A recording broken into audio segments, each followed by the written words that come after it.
Olá, pessoal! Na aula de hoje, iniciaremos um tema que também integra os quadros da parte geral do Código Civil, que eu considero de suma importância para os concursos públicos. Pessoas jurídicas. Em aulas passadas, nós batemos muito na tecla da personalidade civil. E dissemos que personalidade é a aptidão de ser titular de direitos e deveres. Ocorre que esse atributo, personalidade, ele não é exclusivo apenas de nós, seres humanos, homens e mulheres. Na verdade, a lei estende o atributo da personalidade também a certas entidades, que, embora não sendo pessoas humanas, podem assumir direitos e obrigações. Entidades legalmente dotadas de personalidade civil, que têm a mais ampla participação na vida do direito. E estas entidades, para as quais a lei atribui personalidade, são exatamente as pessoas jurídicas. E o conceito de pessoas jurídicas, nós vamos colocar aqui na lousa para que vocês copiem. Acompanhem comigo.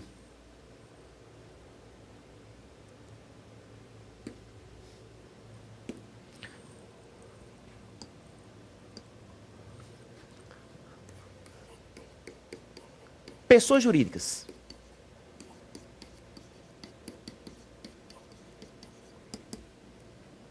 São entidades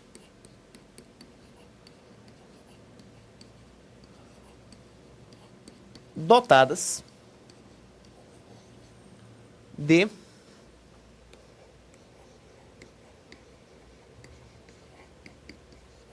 personalidade legal. Este seria, assim, o seu conceito. Um bom exemplo. O Eu Vou Passar. Eu Vou Passar é uma sociedade regularmente constituída, com registro em cartório. E enquanto sociedade, o Eu Vou Passar realiza contratos com os alunos, possui conta bancária, conta com funcionários com os quais mantém relações jurídicas. Enfim, o Eu Vou Passar é um sujeito dotado de direitos e obrigações. E uma coisa interessante, embora o Eu Vou Passar tenha sido mentalizado por seres humanos, aliás, dois seres humanos maravilhosos, o João e o Sérgio, o Eu Vou Passar ele vai possuir personalidade distinta dos seus integrantes. Não se confunde a personalidade do ente legal, que é o Eu Vou Passar, com a pessoa física do João, com a pessoa física do Sérgio, já que as pessoas físicas que constituem a pessoa jurídica não se confundem com a sua existência, já que a pessoa jurídica é uma entidade dotada de personalidade legal.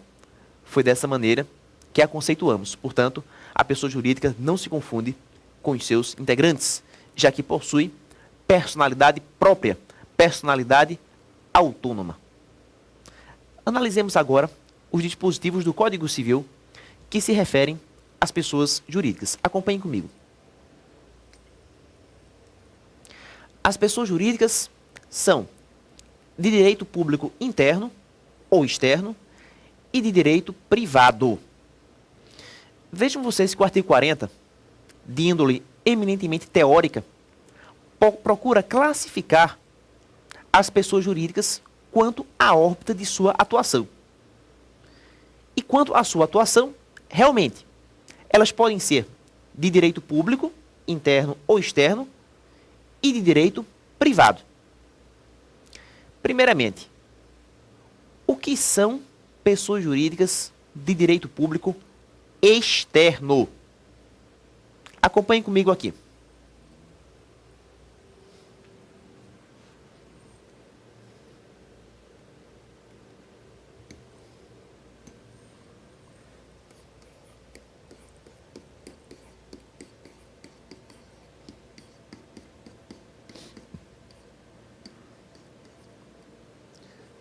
São entidades públicas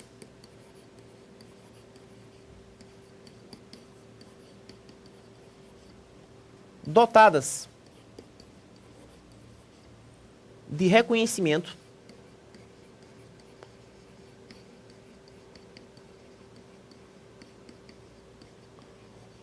pelo direito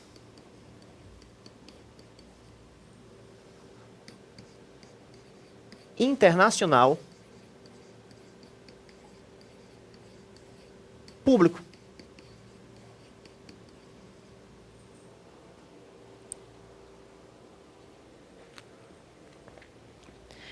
Então, quando se fala em pessoa jurídica de direito público externo, está se adentrando em um outro ramo do ordenamento jurídico, que é exatamente o direito internacional público. E é exatamente no direito internacional público que essas pessoas jurídicas de direito público externo serão convenientemente analisadas. Então nós temos vários exemplos. É o caso da ONU, da OIT, dos organismos internacionais de modo geral.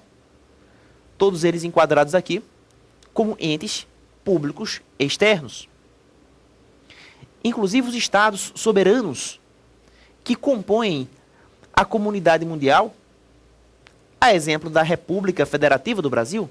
Pois bem, a República Federativa do Brasil constitui pessoa jurídica de direito público externo. Interessante que o nosso código não faz uma alusão mais expressiva a seu respeito.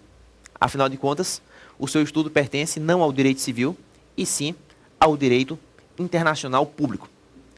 Por isso que em nosso código, nós vamos nos deter com mais ênfase às duas outras espécies de pessoas jurídicas que ele também compreende. Quais sejam as pessoas jurídicas de direito público interno e as pessoas jurídicas de direito privado. Acompanhem comigo.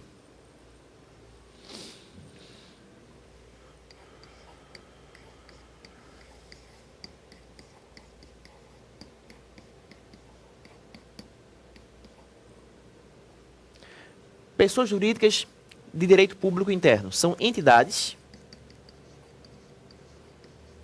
públicas reconhecidas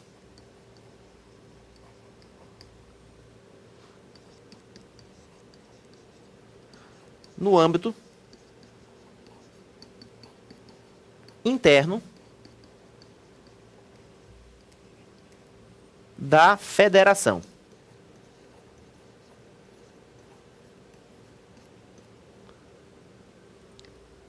Vejam vocês, as pessoas jurídicas de direito público interno não gozam do reconhecimento internacional entre as nações. Pelo contrário, se o ente se classifica como pessoa jurídica de direito público interno, somente será reconhecido no plano interno, interior da Federação Brasileira. Querem fazer uma experiência? Vão lá aos Estados Unidos e perguntem, por exemplo, quem é o município de Recife, ou de Porto Alegre, ou de Fortaleza. Eles não nos reconhecem como entidades, porque perante o território americano, a única entidade pública legalmente reconhecida, aqui no caso brasileiro, é a República Federativa do Brasil. E a República Federativa do Brasil, conforme dissemos, constitui pessoa jurídica de direito público externo. Portanto, os países estrangeiros, eles não reconhecem oficialmente os nossos municípios, os nossos estados, mas apenas o país em sua dimensão internacional, a República Federativa do Brasil.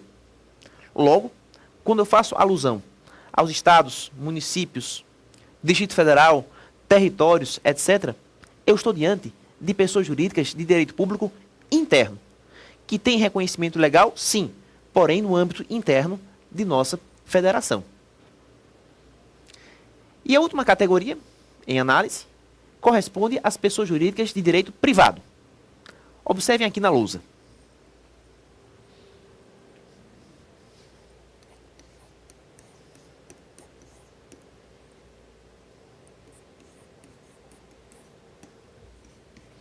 Pessoas jurídicas de direito privado são entidades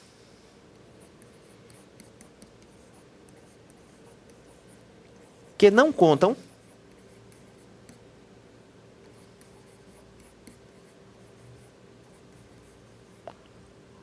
com reconhecimento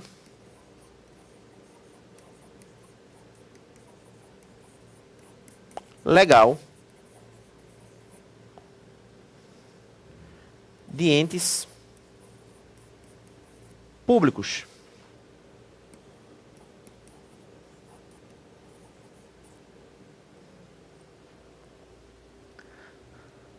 Traduzindo melhor essa afirmação, pessoas privadas são entidades que não são entes públicos, que não são reconhecidas enquanto integrantes do âmbito estatal, do âmbito público da nossa federação. Por exemplo, a empresa particular. A empresa particular não é reconhecida enquanto ente público, e sim enquanto ente privado. O eu vou passar, por exemplo, constitui pessoa jurídica de direito privado. Então seriam essas as 3 principais espécies de pessoas jurídicas que se apontam, levando-se em conta o âmbito de sua atuação. E o dispositivo que nós estamos comentando nada mais faz do que abordar ligeiramente as 3 entidades ora analisadas. Vamos agora passar ao artigo seguinte. Acompanhem comigo. Artigo 41.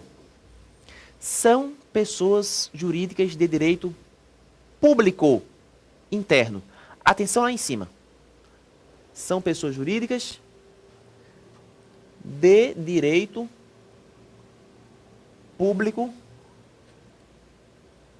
interno. E aí vem uma listinha colocando as principais entidades que se enquadram nesta classificação. A primeira entidade colocada, aqui no inciso 1º, é exatamente, observem lá, a União. Ah, mas eu não falei há pouco que a República Federativa do Brasil é pessoa jurídica de direito público externo. Falei. Mas só que agora eu estou me referindo à União. Gente, União não se confunde com República Federativa do Brasil. E é bom deixar clara essa diferença. República Federativa do Brasil é o Estado brasileiro, considerado como ente capaz de direito internacional. A República Federativa do Brasil constitui pessoa jurídica de direito público externo, já que é reconhecida como tal entre as nações. Já a União, por sua vez, é uma das entidades componentes da República Federativa do Brasil. Lá na Constituição, por exemplo, se fala que a República Federativa do Brasil compreende a União, os estados, os municípios, o Distrito Federal, enfim, União integra a República Federativa do Brasil. E para aqueles que têm dificuldade de enxergar essa diferença, talvez no sistema parlamentarista, ela venha colocada nos seus devidos termos. Por exemplo, Inglaterra, Reino Unido. Lá no Reino Unido, existe um chefe de Estado e um chefe de governo. A chefia de Estado é desempenhada pela rainha. E a rainha lidera, assim, o Reino Unido enquanto ente público externo. Inclusive, internacionalmente, quem representa o Reino Unido é a rainha. Já o chefe do governo inglês, que lida com as questões internas da nação, é o primeiro-ministro. E o primeiro-ministro, ele é líder não do Reino Unido enquanto ente externo, e sim do governo interior desse mesmo país. Consequentemente, o chefe de governo, ele faria às vezes de chefe da União, enquanto que o chefe de Estado faria às vezes de chefe do Estado considerado em sua dimensão internacional. Em nosso país, uma mesma pessoa ocupa as duas titularidades. O presidente da República. No Brasil, o presidente da República é chefe de Estado e chefe de governo. Significa dizer, ele chefia a República Federativa do Brasil nos representando lá fora, enquanto entidade pública externa, e chefia também o governo interno brasileiro em âmbito federal. Seria chefe de governo porquanto chefe da União. E chefe de Estado, porquanto chefe da República Federativa do Brasil. Pegaram a diferença? Então, a República Federativa do Brasil é o Estado brasileiro considerado em sua dimensão internacional, o Estado. Enquanto que a União representa o governo federal do Brasil. Ou seja, o Brasil considerado em seu governo federal interno. E aí nós falamos em governo relacionando ao termo União. Enfim, República Federativa do Brasil, ente externo, União, ente interno. Em segundo lugar, o dispositivo faz referência, acompanha aqui, aos estados, Distrito Federal e territórios. Atenção redobrada. Tanto os estados como o Distrito Federal e os territórios são pessoas jurídicas de direito público interno. E percebam vocês que o inciso 2º, em sua parte final, faz referência aos territórios. Vale frisar, territórios.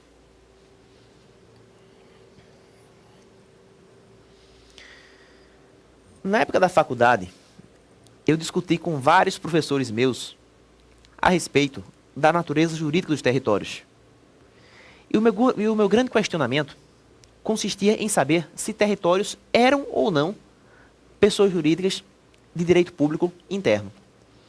Como naquele tempo não vigorava ainda o atual Código Civil, e como não havia nenhuma lei que deixasse clara a natureza dos territórios, as respostas que me deram sempre foram muito confusas. Mais confundiram do que aclararam a sua real natureza. E o novo Código Civil finalmente supera essa controvérsia. O novo Código coloca os territórios como pessoas jurídicas de direito público interno. Basta lembrar que os territórios têm natureza de autarquias. E autarquias, observe no inciso 4, lá no quadro, autarquias também são pessoas jurídicas de direito público interno. Então, se todo território tem natureza autárquica, consequentemente, todo território será pessoa jurídica de direito público interno. Não é fácil? Então, se cair na prova, não tem como titubear. Colocou lá territórios, pessoas jurídicas de direito público interno. No terceiro inciso, fala-se os municípios. Até hoje eu não sei porque que eles não colocaram o terceiro inciso junto com o segundo, né? Ficaria até bonito. Estados, Distrito Federal, territórios e municípios. Acho, inclusive, que tem tudo a ver colocar no mesmo inciso, mas aí o novo Código Civil houve por bem separar. Colocou os municípios no inciso terceiro e as demais entidades no inciso segundo. Enfim, municípios também são entidades de direito público interno. Inciso 4. As autarquias, inclusive as associações públicas. E que o dispositivo, lamento informar, foi muito mal redigido. Porque na hora que fala as autarquias, inclusive as associações públicas, dá a entender que associações públicas são espécies de autarquias. E eu digo a vocês, não são. Acho que essa matéria será muito melhor estudada, não comigo, que sou civilista, mas sim com o nosso colega Gustavo Barquete, Direito Administrativo. É até um apelo que eu faço a vocês. Assistam às aulas do Barquete. O cara é muito bom. Aliás, é o melhor aqui, talvez um dos melhores do Brasil, versados em Direito Administrativo. Então percebam vocês. O dispositivo fala autarquias, inclusive associações públicas. E eu digo, autarquias não se confundem com associações públicas. Autarquia é autarquia, associação pública é associação pública. E essa diferença ela vem muito bem colocada no direito administrativo. O termo autarquia já é muito bem conhecido, inclusive é uma entidade muito estudada pelo direito administrativo. Mas nós temos também as associações públicas, que não têm natureza autárquica, mas também se enquadram como entidades públicas internas. E o que são associações públicas, pessoal? Associações públicas são consórcios formados por entidades públicas. Quando duas entidades públicas formam entre si um consórcio e personificam esse consórcio, tornam esse consórcio pessoa jurídica, consequentemente estão formando uma associação pública personalizada. Exemplo, a União faz um consórcio com o Estado de Pernambuco para unirem forças e construírem uma obra que terá utilidade pública. Então essa obra, resultante do conjunto de esforços União e Estado, ela pode perfeitamente integrar uma associação pública. E a associação pública, enquanto tal, classificada também como pessoa jurídica de direito público interno. Na sequência, o dispositivo fala: as demais entidades públicas, aliás, as demais entidades de caráter público criadas por lei. Que demais entidades são essas? Nós podemos apontar as agências reguladoras e executivas. Agências reguladoras e executivas têm natureza autárquica, mas são autarquias de regime especial. E como tais, pessoas jurídicas de direito público interno, lá no esquema.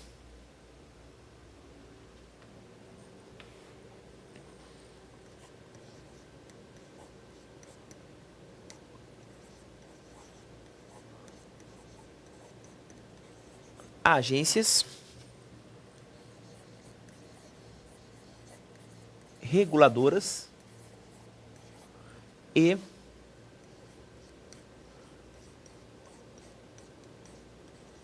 executivas. O que encerra dessa maneira a classificação e análise. Vamos agora verificar o que determina o parágrafo único desse artigo. Acompanhe comigo. Parágrafo único. Salvo disposição em contrário, as pessoas jurídicas de direito público a que se tenha dado estrutura de direito privado regem-se no que couber quanto ao seu funcionamento pelas normas deste Código. Foi uma regrinha que sempre me causou muita dúvida, muito embaraço. Pessoas jurídicas de direito público a que se tenha dado estrutura de direito privado. Mas, gente, como é que eu posso dar uma estrutura de direito privado se a pessoa jurídica é de direito público? É porque existem certas pessoas jurídicas de direito público que funcionam à semelhança de uma entidade particular, que tem sua estrutura, seu funcionamento, muito assemelhados aos entes particulares de modo geral. E um bom exemplo a esse respeito é a nossa Ordem dos Advogados do Brasil, entidade inclusive da qual eu faço parte, eu sou advogado. Então, a Ordem dos Advogados do Brasil é pessoa jurídica de direito público. Ela tem natureza pública, afinal de contas, responde por uma das funções essenciais da justiça, que é a advocacia, prevista como tal pela nossa Constituição. Inclusive o STF, o Supremo Tribunal Federal, já chegou a atribuir à OAB, a Ordem dos Advogados do Brasil, a natureza de uma pessoa jurídica de direito público, enquadrando assim como serviço público independente. A OAB presta serviço público porque responde pela advocacia, mas seria independente porquanto não condicionada ao controle estatal. O Estado não tem controle, não tem gerência dentro dos quadros funcionais da Ordem dos Advogados do Brasil. Agora, se nós analisarmos a estrutura interna da OAB, nós verificamos que ela tem diretoria, que ela tem conselho, que ela possui filiados, que somos nós advogados. Ou seja, no plano interno, a OAB parece muito, mas muito, com uma associação, ou então com uma entidade de classe. E isto no plano interno, dentro da sua estrutura, dentro do seu funcionamento interior. Embora dotada de personalidade pública, internamente ela é organizada nos moldes de uma entidade privada. E é exatamente esse tipo de situação que o dispositivo do parágrafo único procura regulamentar, deixando claro que, salvo disposição em contrário, quer dizer, a menos que haja norma em sentido contrário, essas entidades públicas que contam com características internas de direito privado regem-se no que couber pelo Código Civil. Que o Código Civil teria, assim, aplicabilidade a essas entidades públicas, porém, estruturadas internamente com semelhança ou com recurso às técnicas das entidades privadas. Analisemos agora o dispositivo seguinte. Acompanhe comigo. Artigo 42. São pessoas jurídicas de direito público externo os estados estrangeiros e todas as pessoas que forem regidas pelo direito internacional público. O que foi que eu falei quando me reportei aos entes públicos externos? Observem o conceito. Pessoas jurídicas de direito público externo, está aí no quadro, são entidades públicas dotadas de reconhecimento pelo direito internacional público. Ora, se as pessoas jurídicas de direito público são reconhecidas pelo direito internacional público, isso significa dizer que elas não se confundem com os entes reconhecidos apenas no plano interno da federação. Uma coisa é a entidade gozar do reconhecimento entre as nações. Outra coisa é a entidade gozar do reconhecimento interno dentro da federação da qual faz parte. Consequentemente, pessoas jurídicas de direito público externo, conforme mencionadas pelo dispositivo em comentário, são regidas pelo direito internacional público, compreendendo os casos que eu já referi, ONU, OIT, demais organismos internacionais e, em nosso caso, a República Federativa do Brasil. Não só a República Federativa do Brasil, mas todos os estados estrangeiros, todos os estados soberanos, reconhecidos como tais pela comunidade das nações. Então essas são as observações que nós tínhamos a respeito da regra legal em análise. Gente, encerramos por aqui nossa participação. Desejamos a todos vocês um forte abraço, excelentes estudos e na próxima aula vem mais. Até lá!